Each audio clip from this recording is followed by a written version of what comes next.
How to fix BMO mobile app not working. Hey everyone, welcome back to another tutorial video. In today's video, I'll show you how you can fix your BMO mobile app if it's not working. So there may be various reasons as to why your BMO mobile app may not be working. So the first and foremost reason is your internet connection.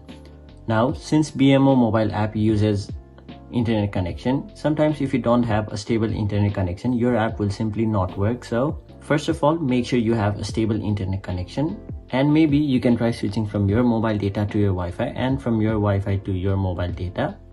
Now once you've done that, simply go to your App Store or Play Store and then type in BMO. After that, tap on the option BMO mobile banking and then make sure your app is updated to the latest version. Now sometimes if your app is not updated to the latest versions, some features might get restricted, which may cause your app to not function properly. So make sure your app is updated to the latest version. Now if your problem is still there, simply go to your settings.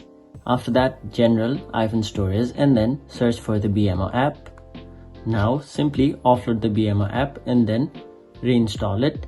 Now doing this, in most cases your problem will definitely be fixed, but if your problem is still there, what you can do as a final resort is simply delete the app entirely from your phone and then go to your App Store. After that, download the BMO mobile banking app once again. So those are basically the ways on how you can fix BMO mobile app if it's not working. That was it for this video. Hope this video was helpful to you guys, and if it was, make sure you like this video and subscribe to our channel so that you don't miss out on further videos such as these.